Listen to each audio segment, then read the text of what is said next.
problème, c'est qu'il y a rien qui se fait. Sur ces quartiers-là, Mais le problème, c'est que, qui sont Sébastien, 50 000 balles par jour. Donc Bonjour, là, Sébastien. ce qu'on dit là sur ce qui se passe du côté de ce quartier Pisevin là, à Nîmes, vous le voyez, vous Ben, moi, j'y passe à peu près tous les jours, puisque Oui. j'ai des clients à prendre en charge là-bas. Donc, sachant que moi, je fais pas mal de transport médical et moi, je veux dire, à n'importe quelle heure de la journée, que ce soit à midi, en pleine journée, quoi, je les vois. Donc, je me dis, c'est pas possible que la police et que les forces de l'ordre ne voient pas ces gens-là, parce que moi, je sais ce qu'ils font. Donc, à partir de là, il n'y a pas de souci. Et c'est vrai que même pour nous, taxi, c'est des fois compliqué, puisque la dernière fois, je me suis fait dégager à 5 heures de l'après-midi parce que je faisais le plein et que je dérangeais un groupe qui dealait sur la station-service. L'émission démarre pas à 11h. Et comment vous vous faites dégager, Sébastien? Je comprends pas. En fait, j'étais dans la voiture, j'étais au téléphone avec mon patron et voilà, ils étaient là en train de dealer. Donc, en gros, ils m'ont demandé de raccrocher, de dégager parce que je les emmerdais, quoi. Voilà.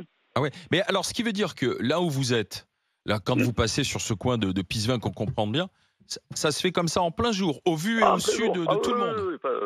Il y a aucun. Enfin, moi, je vois. La médiathèque, en fait, elle est en contrebas sur une place, quoi.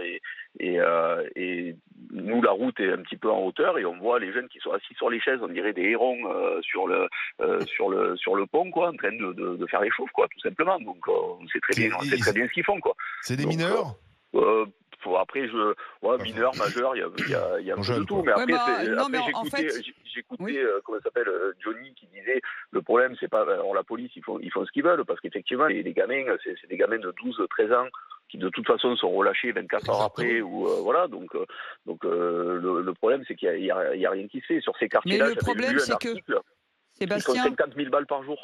Mais oui, mais le problème, Sébastien, c'est que quand justement tous ces jeunes là qui vendent, quand ils se font arrêter, qu'ils ont quelques grammes sur eux, un petit peu, parce que justement ils sont les distributeurs de mecs qu'on voit pas sur le terrain, hein, parce qu'en fait, ce qu'on voit on voit que les jeunes et puis les mômes qui vendent.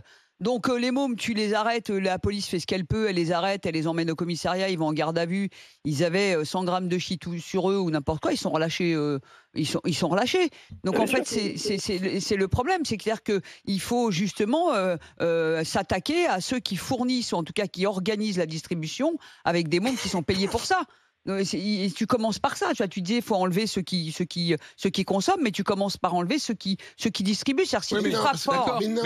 Mais bien sûr. Parce que si tu frappes fort le distributeur. Mais ça ne sert à rien parce que t'en enlèves un, il en pousse deux. Je vais dire un truc. Ça dépend. Parce que tant qu'il y a un marché, tu ne supprimeras pas le si produit. Si tu as 17 ans et si tu sais que tu vas manger cher, autant que celui qui distribue, t'inquiète pas, ça va te dissuader.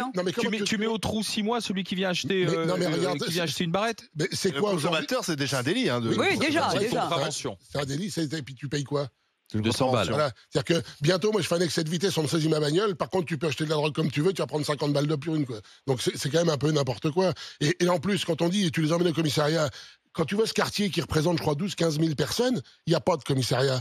Donc, il y a un moment, tu te dis, c'est quand même pas possible. Dans un village de campagne où il y a 2000 habitants, il y a une gendarmerie. Dans un village où tu as 15 000, où il y a des dealers de partout, il n'y a pas de commissariat. Voilà. Donc, il y a un moment, peut-être faut se poser les bonnes questions aussi. Voilà. Et en plus, il n'y a plus de police de proximité. Non, moi, parce que Sébastien qui vient faire en tant que taxi le plein de sa bagnole, qui est toujours avec nous, Sébastien. Donc c'est son gagne-pain. Ouais, et il est en train de faire le plein. On dit, garçon, tu dégages. Là, t'es chez nous.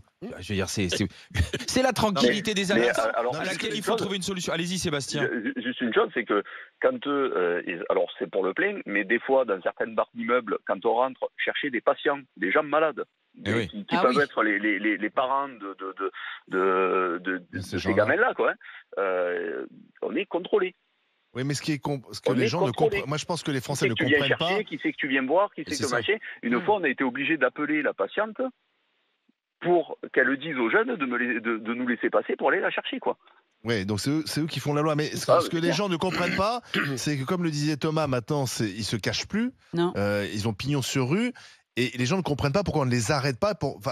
C'est pas compliqué. Sur le principe, sur le papier, s'ils sont là, si on les identifie, s'ils sont obligés, ils font des palpations sur le personnel de la médiathèque qui arrive le matin. Voilà. Et ce qui est incompréhensible pour les Français, c'est que finalement, il ne se passe rien. Alors, vous m'expliquez la justice, surtout qu'il y a une inversion des valeurs. Tu vois comment est rendue à fonctionner la justice en France. Je vais te citer un exemple qui n'a rien à voir avec la drogue. Je connais des gens, je vais dire un truc, qui font du motocross. Ils se font voler dans leur garage 2 motocross toutes neuves. Le mec, il a une caméra. Tout est filmé. Donc, on voit les mecs dessus, on voit qui fait ça. Qu'est-ce qu'il fait dès le lendemain? Il met ça sur les réseaux sociaux pour dire comme ça, je vais vite retrouver mes motos. Mais en fin de compte, les flics arrivent chez lui, vous retirez ça tout de suite, vous êtes passible d'une amende de je ne sais plus combien, strictement. Mais qu'est-ce que c'est que ces conneries? Quand est-ce qu'on va reposer les pieds sur terre en France et de se dire, oui, le mec c'est un voleur, oui, je peux l'afficher, j'en ai rien à foutre, c'est un voleur. Sébastien, merci de votre témoignage, Sébastien.